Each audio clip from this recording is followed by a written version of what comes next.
ಮಂಡಿ ನೋವು ಅನ್ನೋದು ಒಂದು ಸಾಮಾನ್ಯವಾಗಿ ಕಂಡುಬರುವಂಥ ತೊಂದರೆ. ಕಾಲಿನ ಮಂಡಿಯಲ್ಲಿ ಮೆಟ್ಲತ್ಬೇಕಾದ್ರೆ ನೋವು, ಕೆಳಗಡೆ ಕೂತ್ಕೋಬೇಕಾದ್ರೆ ನೋವು, ಕೂತ್ಕೊಂಡು ಎದ್ದೇಳೋಕ್ಕಾಗಲ್ಲ, ಈ ಥರ ಇರೋವಂಥದ್ದು ತುಂಬ ಸಾಮಾನ್ಯವಾಗಿ ಕಂಡುಬರುತ್ತೆ. ಈ ಥರ ಇರೋರಲ್ಲಿ 2-3 ವಿಧದ ಜನಗಳಿದ್ದಾರೆ. ಒಬ್ಬರು ಫಸ್ಟ್ ವಿಧದವ್ರು ಏನಂತಾರೆ, ಇಲ್ಲ ನನಗೆ ತುಂಬ ನೋವು, ನನಗೆ ಮಂಡಿ ಬದಲಾಯಿಸ್ಬಿಡಿ. ಇನ್ನೊಂದು ಅತಿಯಾಗಿರೋ ಎಕ್ಸ್ಟ್ರೀಮಲ್ಲಿರೋರು ಇನ್ನೊಬ್ರು ಏನು ಹೇಳ್ತಾರೆ, ಸತ್ರೂ ಪರವಾಗಿಲ್ಲ, ಆಪ್ರೇಷನ್ ಅಂತೂ ಮಾಡಿಸ್ಕೊಳ್ಳಲ್ಲ. ಈ ಮಧ್ಯದಲ್ಲಿರ್ತಾರಲ್ಲ ಅವರು ಮಾಡಿಸ್ತೀನಿ, ಮಾಡಿಸಿಲ್ಲ ಅಂದರೂ ಮಾಡಿಸಲ್ಲ, ಗೊತ್ತಿಲ್ಲ. ಇದು ಯಾವುದು ಸರಿ ತಪ್ಪು ಅಂತ ಹೇಳ್ತಾ ಇಲ್ಲ. ನಾನೇನು ಹೇಳ್ತಿದ್ದೀನಿ ಅಂತ ಹೇಳಿದ್ರೆ, ಈ ಮಂಡಿ ನೋವು ಏನಕ್ಕೆ ಬಂದಿದೆ ಅಂತ ತಿಳ್ಕೊಳ್ಳುವ ಫಸ್ಟು. ಅದಾದಮೇಲೆ ಇದಕ್ಕೆ ಏನೇನು ಉಪಾಯಗಳಿದೆ ಅಂತ ನೋಡಿ, ಆಮೇಲೆ ಮಂಡಿ ಬದಲಾಯಿಸಬೇಕಾ, ಆಪ್ರೇಷನ್ ಮಾಡಿಸ್ಬೇಕಾ ಇಲ್ವಾ ಅಂತ ಡಿಸೈಡ್ ಮಾಡಿಕೊಂಡ್ರೆ ಒಳ್ಳೆಯದು. ಈಗ ಮಂಡಿ ನೋವು ಕಾರಣಗಳೇನು? ಮಂಡಿ ನೋವು ಬಂದಿದ್ದ ತಕ್ಷಣ ಮಂಡಿಯಲ್ಲಿ ಸೌದಿದೆ ಅಂತ ಅಲ್ಲ ಅರ್ಥ. ಕೆಲವರಿಗೆ ಮಂಡಿಯಲ್ಲಿ ನೋವು ಬರೀ ಮಾಂಸಖಂಡದ ಬಲಹೀನತೆಯಿಂದನೂ ಬರುತ್ತೆ. ಇನ್ನೂ ಕೆಲವರಿಗೆ ಏನಾಗುತ್ತೆ, ಈ ಲಿಗಮೆಂಟ್ ಇಂಜುರಿಯಿಂದ ಬರುತ್ತೆ.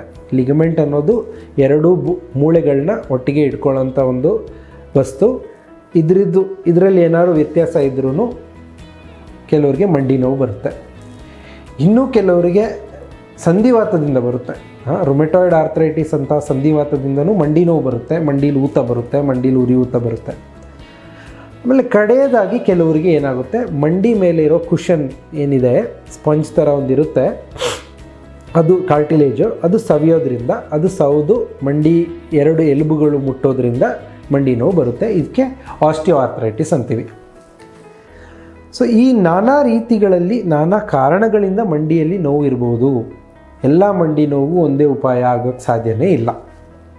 ಅದಲ್ಲದೆ ಈಗ ಮಂಡಿ ನೋವು ಯಾರಿಗೆ ಬಂದಿರುತ್ತೆ ಅವರಿಗೆ ಅವ್ರ ಜೀವನದಲ್ಲಿ ಏನೇನು ಮಾಡಬೇಕು, ಎಷ್ಟು ನೋವಿದೆ, ಇದನ್ನೂ ನೋಡಿಕೊಂಡು ನಾವು ಟ್ರೀಟ್ಮೆಂಟ್ನ ನಿರ್ಧಾರ ಮಾಡಬೇಕು ಅಲ್ವಾ.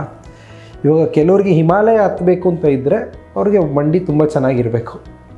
ಅದೇ ಕೆಲವ್ರಿಗೆ ನನ್ನ ದಿನನಿತ್ಯ ಕೆಲಸ ಮಾಡಿಕೊಂಡ್ರೆ ಸಾಕು, 65-70 ವರ್ಷ ಆಗೋಗಿದೆ, ನನ್ನ ದಿನನಿತ್ಯದ ಕೆಲಸ ಮಾಡಿಕೊಂಡ್ರೆ ನೋವು ಇಲ್ಲದೇ ದಿನನಿತ್ಯದ ಕೆಲಸ ಮಾಡಿಕೊಂಡ್ರೆ ಸಾಕು, ಇಂಥವ್ರಿಗೆ ಬೇರೆ ಥರ ಟ್ರೀಟ್ಮೆಂಟ್ ಮಾಡಬೇಕು. ಸೊ ಇವತ್ತೇನು ತಿಳ್ಕೊಳ್ಳುವ ಅಂದರೆ, ಈಗ ಹೋಗ್ತಾ ನಾವು ಮಂಡಿಗೆ ನೋವಿಗೆ ಅಥವಾ ಮಂಡಿ ಸೌದಿದ್ರೆ ಏನೇನು ಟ್ರೀಟ್ಮೆಂಟ್ ಮಾಡಬಹುದು ಅಂತ ನೋಡೋ. ಮೊಟ್ಟ ಮೊದಲಿಗೆ ನಾನು ಹೇಳಿದ್ನಲ್ಲ, ಮಂಡಿ ನೋವು ಬರೋರಿಗೆ ಬಲಹೀನತೆ ತುಂಬ ಜಾಸ್ತಿ ಇರುತ್ತೆ ಮಾಂಸಖಂಡದಲ್ಲಿ, ಅದು ತೊಡೆಯ ಮಾಂಸಖಂಡದಲ್ಲಿ. ಸೊ ಫಿಸಿಯೋಥೆರಪಿ ಎಕ್ಸಸೈಸ್ ಮೂಲಕ ಮೊದಲು ಇದನ್ನ ಬಲಪಡಿಸ್ಕೊಳ್ಳೋದು ತುಂಬ ಅತಿ ಅವಶ್ಯ. ಇದು ಮಾಡಲಿಲ್ಲ ಅಂತ ಹೇಳಿದ್ರೆ ಬೇರೆ ಯಾವ ಥರ ಟ್ರೀಟ್ಮೆಂಟ್ ಮಾಡಿದ್ರೂ ಮಂಡಿ ನೋವು ಹೋಗೋ ಸಾಧ್ಯತೆ ಇರಲ್ಲ. ಅದಲ್ಲದೆ ನಮ್ಮ ದೇಹದ ತೂಕ ಜಾಸ್ತಿ ಇದ್ದರೆ, ಬೊಜ್ಜು ಜಾಸ್ತಿ ಇದ್ದರೆ ಅದನ್ನ ಕರಗಿಸ್ಕೊಳ್ಳೋದು ತುಂಬ ಒಳ್ಳೆಯದು. 5-10 kg ಇಳಿಸಿದ್ರೂ ಮಂಡಿ ನೋವು ಮೇಲೆ ತುಂಬ ದೊಡ್ಡ ಪರಿಣಾಮ ಇರುತ್ತೆ. 50-60% ನೋವು ನಿಮಗೆ ಹೋಗ್ಬಿಡುತ್ತೆ ವೆಯ್ಟ್ ಕಡಿಮೆ ಮಾಡೋದ್ರಿಂದ. ಇದೆಲ್ಲ ಆಗಲ್ಲ, ಇದರಿಂದ ಏನು ಆಗ್ತಿಲ್ಲ ಅಂತ ಹೇಳಿದ್ರೆ, ಇವಾಗ ಕೆಲವೊಂದು ಅಡ್ವಾನ್ಸ್ಡ್ ಇಂಜೆಕ್ಷನ್ಸ್ ಇದ್ದಾವೆ. ಈಗ ಕೆಲವೊಂದು ಪ್ಲಾಸ್ಮಾ ಇಂಜೆಕ್ಷನ್ ಕೊಡ್ತಾರೆ ಮಂಡಿ ಒಳಗಡೆ. ಅಂದರೆ ನಿಮ್ಮ ರಕ್ತದಿಂದನೇ ತೆಗೆದುಬಿಟ್ಟು ಪ್ಲಾಸ್ಮಾ ರೆಡಿ ಮಾಡಿ ಅದರಲ್ಲಿ ಶಕ್ತಿ ಪದಾರ್ಥ ಇರುತ್ತೆ, ಅದನ್ನ ಮಂಡಿಗೆ ಹಾಕ್ತಾರೆ. ಮಂಡಿಗೆ ಹಾಕ್ಬಿಟ್ಟು ಇದರಿಂದ ತಾತ್ಕಾಲಿಕವಾಗಿ ಸ್ವಲ್ಪ ಚೆನ್ನಾಗಾಗುತ್ತೆ. ಅದಿಲ್ಲದೇ ಇವಾಗ ತುಂಬ ಅಡ್ವಾನ್ಸ್ಡ್ ಪ್ರೊಸೀಜರ್ಸ್ ಇದ್ದಾವೆ, ನಮ್ಮಲ್ಲಿ ಮಾಡ್ತೀವಿ. ಜೆನಿಕ್ಯುಲರ್ ನರ್ವ್ ಬ್ಲಾಕ್ ಅಂತೀವಿ. ಇದೇನು ಮಾಡ್ತೀವಿ ಅಂದರೆ, ಮಂಡಿನ ಏನೂ ಮಾಡಲ್ಲ, ಮಂಡಿ ಸುತ್ತ ಇರೋ ನರಗಳು ಯಾವುದು ನೋವನ್ನ ತಗೊಂಡು ಹೋಗ್ತಾ ಇರ್ತಾವೋ ಅಂಥ ನರಗಳನ್ನ ಮಾತ್ರ ಬ್ಲಾಕ್ ಮಾಡಿ, ಅದು ಬೆಂಡ್ ಮಾಡಿ ಆ ಜಾಗದಲ್ಲಿ ನೋವು ಬರೋದಿರಂಗೆ ಮಾಡ್ತೀವಿ.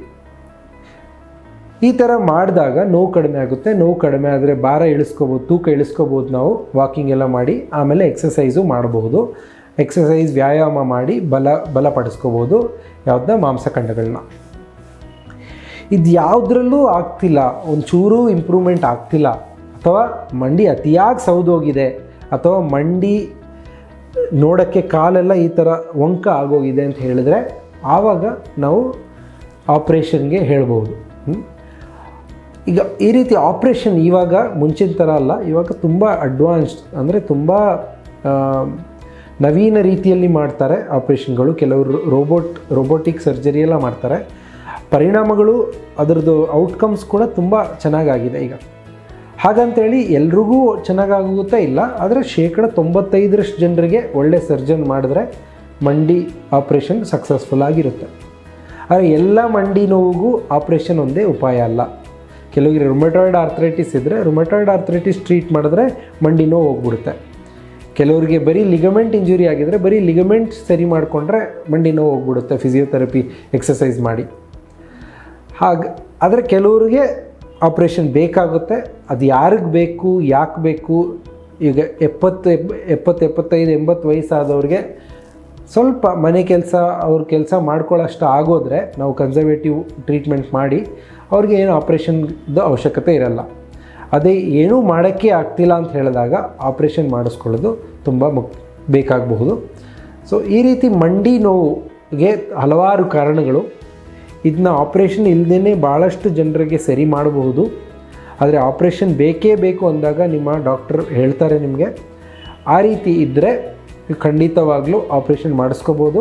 ಇವಾಗ ಆಪ್ರೇಷನ್ ಮಾಡೋ ರೀತಿಯೂ ತುಂಬ ಬದಲಾಗಿದೆ. ಇದ್ರದ್ದು ಪರಿಣಾಮನೂ ಇದ್ರದ್ದು ಔಟ್ಕಮ್ಸ್ ಕೂಡ ತುಂಬ ಚೆನ್ನಾಗಾಗಿದೆ. ಆದರೆ ಅದಕ್ಕಿಂತ ಮುಂಚೆ ವ್ಯಾಯಾಮ, ವೆಯ್ಟ್ ಲಾಸ್ ಅಥವಾ ತೂಕ ಇಳಿಸೋದು ಮತ್ತು ಬೇರೆ ಔಷಧಿಗಳು ಏನು ಕೊಡ್ತಿದ್ದಾರೆ ಅದನ್ನೆಲ್ಲ ಪ್ರಯತ್ನ ಪಡೋದು ಉಚಿತ ಅಂತ ನಮಗನ್ಸುತ್ತೆ.